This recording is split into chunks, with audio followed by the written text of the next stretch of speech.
Hello everyone, मेरा नाम है प्रिंस कुशवाहा और आज हम लोग करेंगे गिटार म्यूज़िक थ्योरी का लेसन नंबर 3। लेसन नंबर 1 में हमने डिस्कस किया था हाफ स्टेप, होल स्टेप और इंटरवल्स के बारे में। लेसन 2 में हमने डिस्कस किया था परफेक्ट फोर्थ के बारे में कि उसको डिफरेंट स्ट्रिंग्स पर हम लोग कैसे प्ले कर सकते हैं। और आज हम लोग देखेंगे अपने इंटरवल्स को कि उसको डिफरेंट स्ट्रिंग्स पे कैसे हम लोग प्ले करके अपनी लीड को और अच्छा बना सकते हैं सो दैट हमारा जो भी सॉन्ग हो वो और सूदिंग लगे। तो फिर स्टार्ट करते हैं आज का लेसन। स्टार्ट करने से पहले मैं आपको बता दूं, अगर आपने लेसन नंबर 1 और लेसन 2 नहीं देखा है तो आप पहले उसको देखो सो दैट आप ये लेसन नंबर 3 को अच्छे से रिलेट कर सको और अच्छे से चीज़ों को ग्रैस्प कर सको। ओके, तो सबसे पहले हम लोग एक एग्जांपल लेते हैं कि हम लोग कौन से नोट प्ले करेंगे। वैसे तो आप किसी भी स्ट्रिंग पर किसी भी नोट पर ट्राई कर सकते हो, पर अभी हम लोग देखेंगे 5th फ्रेट पर 6th स्ट्रिंग। अब इस ए नोट के जरिए हम लोग सारी चीजें देखेंगे और आपको अच्छे से ऑब्जर्व करते रहना होगा कि कौन सी चीजें कहां पर कैसे प्ले हो रही है। बस आप ध्यान से देखिए। आप लोगों को सीरीज याद होगी, मैंने बताया था minor second, major second, minor third, major third, perfect fourth, फिर उसके बाद डिमिनिश्ड फिफ्थ, फिर उसके बाद परफेक्ट फिफ्थ, फिर उसके बाद ऑगमेंटेड 5 जिसको हम लोग माइनर 6 भी कहते हैं, फिर उसके बाद मेजर 7, फिर उसके बाद माइनर 7, देन मेजर 7 और आपका लास्ट में ऑक्टेव। तो ये सीरीज़ आपको याद होनी चाहिए और इसको कैसे प्ले करते हैं और कितने फ्रेट्स के डिस्टेंस पर होता है, ये कैसे प्ले किया जाता है, वो भी आपको याद होना चाहिए। ठीक है, तो चलिए देखते हैं। सबसे पहले हम लोग यहाँ होल्ड करेंगे आपके 5th फ्रेट पर 6th स्ट्रिंग। ठीक है, अब यहाँ पर हम लोग सबसे पहले देखेंगे माइनर सेकेंड। आपको याद होगा मैंने बताया था ये आपका हाफ स्टेप और माइनर सेकेंड दोनों सेम ही है। अब इसको आप और कैसे प्ले कर सकते हो, इसको आप ऐसे भी प्ले कर सकते हो। ठीक है, मतलब यहां पर और फिर उसके बाद अपने इंडेक्स फिंगर से 1st फ्रेट के 5th स्ट्रिंग पर। ठीक है, ऐसे। वैसे इसका ज़्यादा यूज़ नहीं आता क्योंकि ये देख रहे हो ना आप, काफ़ी डिस्टेंस पड़ जाता है।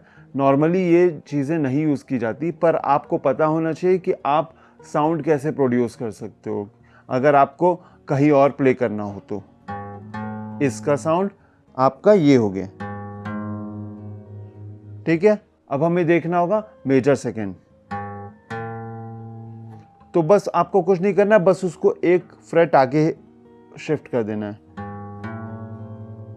ठीक है, आप समझ पा रहे होगे कि वो धीरे धीरे चीज अब पास आती चली आएगी। आप देखो एक मिनट, अब आपको देखना है माइनर थर्ड।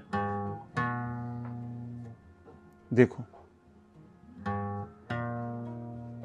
ठीक है, आप समझ पा रहे होगे कि हम अपने ईज के लिए कैसे कैसे शिफ्ट करते जा रहे हैं। ठीक है, अब हम लोग देखेंगे मेजर थर्ड।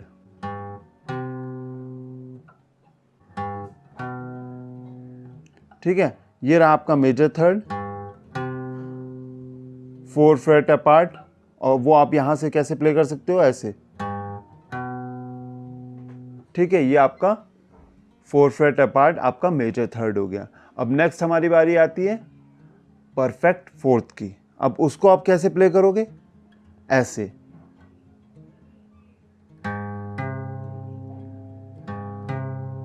आप देख सकते हो मैंने दोनों स्ट्रिंग को होल्ड कर लिया यहां पर। ठीक है, आप देखो नॉर्मली अगर आप प्ले करके देखोगे तो आप अगर ओपन में दोनों प्ले करते हो तब भी वो परफेक्ट फोर्थ आती है, और अगर आप यहां होल्ड कर लो चाहे यहां होल्ड कर लो,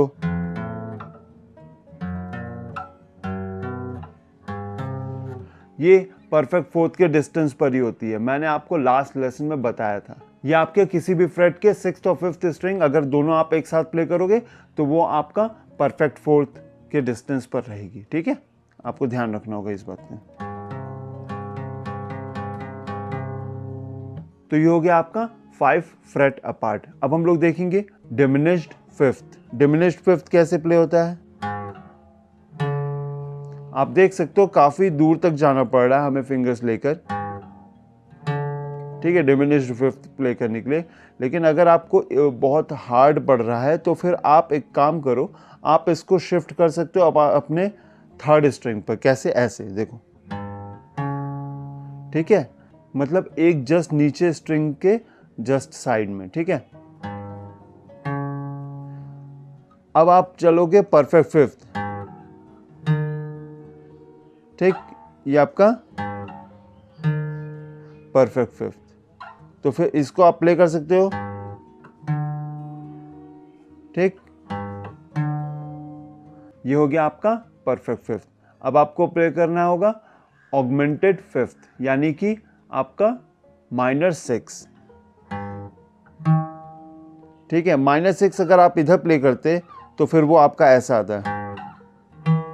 माइनर सिक्स अगर आप ऊपर में प्ले करते तो वो आपके लिए काफ़ी डिस्टेंस बढ़ जाता और आपका वो कुछ इस टाइप का साउंड करता। उससे बेटर आप यहीं पे प्ले कर लो, ठीक। अब आपका आएगा मेजर सिक्स। अब मेजर सिक्स को प्ले आप कैसे कर सकते हो? अब देखिए, अब अगर आप इधर आगे बढ़ोगे तो वो आपके लिए काफ़ी दूर हो जाएगा, ठीक है। तो अभी आपको क्या करना है, आपको शिफ्ट कर जाना है नीचे थर्ड स्ट्रिंग पे, ठीक है। तो ये आपका हो जाएगा मेजर सिक्स। अब मेजर सिक्स के बाद आता है आपका माइनर सेवन।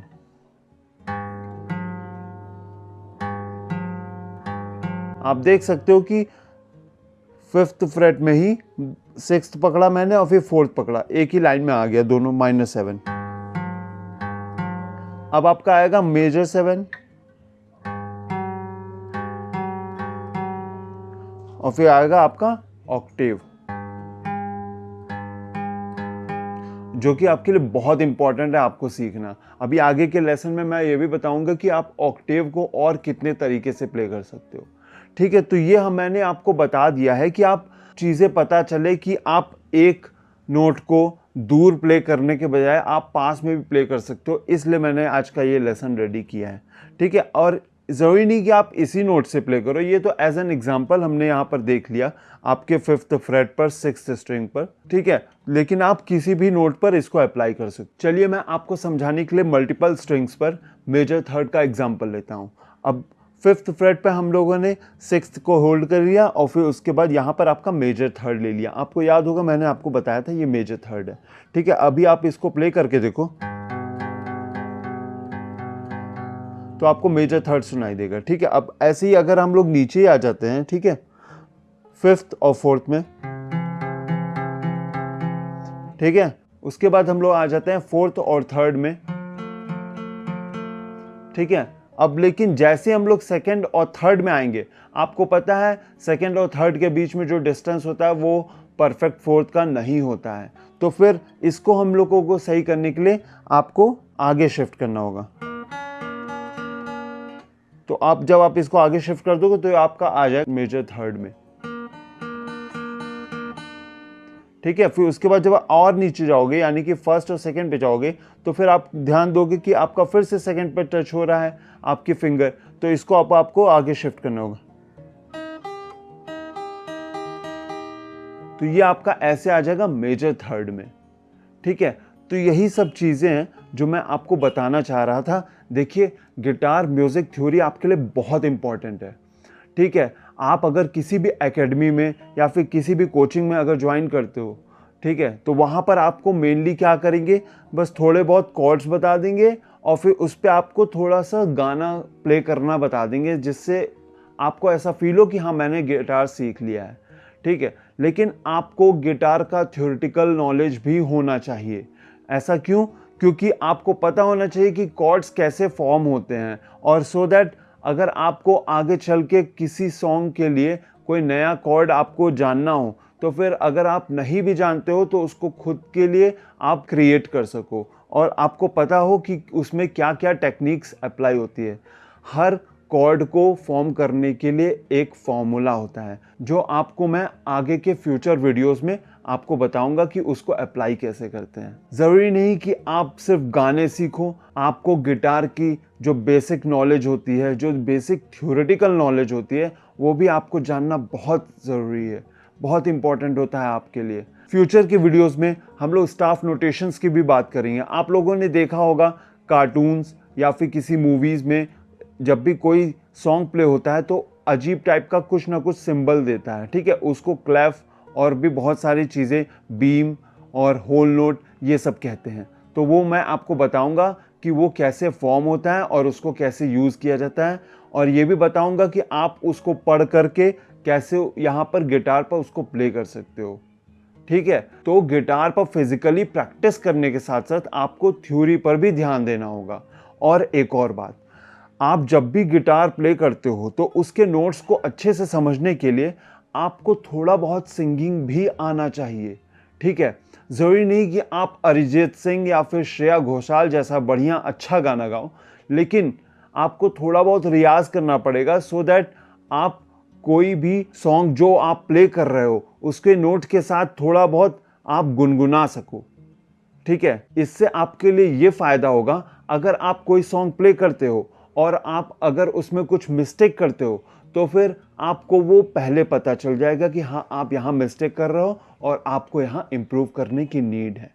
देखिए, मैं आपको बता रहा हूँ, आप अपने फ़ोन में तानपुरा ड्रॉयड ऐप डाउनलोड कर लीजिए या फिर आप तानपुरा इंस्ट्रूमेंट भी परचेस कर सकते हो। फिर उसके बाद उसके साथ सरगम की प्रैक्टिस करो, सा रे ग म प ध नी सा। फिर उसके बाद फिर वहां से वापस भी आओ, सा नी ध प म ग रे सा, ठीक। ये दो चीज हो गई। और तीसरी चीज आप क्या कर सकते हो, ओम का उच्चारण कर सकते हो उस तानपुरा ड्रॉयड के साउंड पर, ठीक है। लड़कों के लिए आप सी शार्प यूज करो और लड़कियों के लिए आप ए शार्प यूज करो, क्योंकि लड़कों और लड़कियों के पिच में डिफरेंस होता है, इसीलिए यहाँ पर भी आपको उसको मेंटेन करके चलना होगा। सुबह उठ करके आप गर्म पानी पियो सो दैट आपका थ्रोट एकदम क्लियर रहे और आप अच्छे से प्रैक्टिस कर सको। एटलीस्ट मिनिमम आपको half an hour a day practice करनी पड़ेगी तानपुरा पर, सो दैट आप अच्छे से सारे नोट्स को पहचान सको और अपने गिटार पर उसको प्ले कर सको। अपनी लीड की प्रैक्टिस के लिए आप क्या करना, जब भी आप प्ले करते हो, मैंने आपको बताया है एक लेसन बना करके कि आपको कैसे प्ले करना है।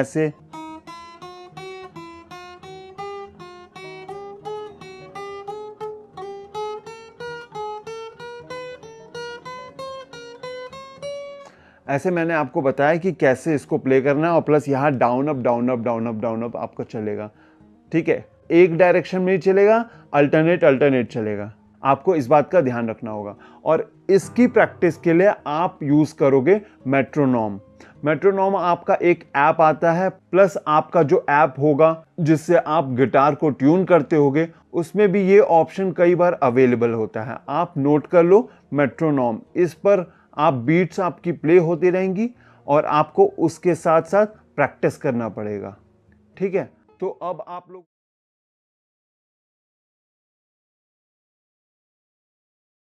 आप किसी भी फ्रेट पर कोई भी स्ट्रिंग प्रेस कर लो और उसके बाद आपको कुछ इस टाइप के गैप्स के अकॉर्डिंग प्ले करने होंगे। जैसे अभी मैं फोर्थ फ्रेट फोर्थ स्ट्रिंग पे प्ले कर रहा हूं और ये मेरी इंडेक्स फिंगर को ले रहा हूं। फिर उसके बाद रिंग फिंगर, देखिए यहां से एक गैप, फिर उसके बाद जहां पर लिया था फर्स्ट वाला उसके जस्ट नीचे के बगल में यहां, फिर उसके बाद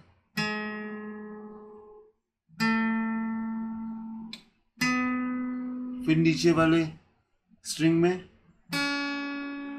फिर ये, फिर ये, फिर वापस,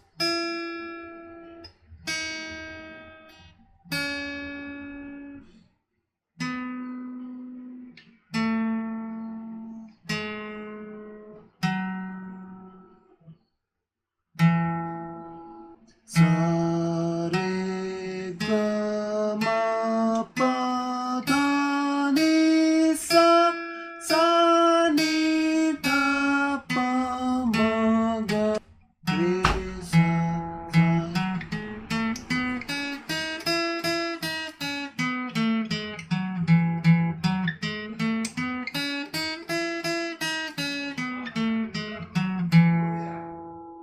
ऐसे प्रैक्टिस करनी होगी आपको, और आपकी एक्सरसाइज, फिंगर एक्सरसाइज काफ़ी अच्छी हो जाएगी और आपके सरगम कंप्लीट हो जाएंगे गिटार पर। ठीक है, तो अब आप लोगों को बहुत सारी प्रैक्टिस करनी है सो दैट आप एक नॉर्मल इंसान से अपने आप को एक गिटारिस्ट में कन्वर्ट कर सको। चलो ठीक है, आप सभी अपना ध्यान रखना। Thank you so much.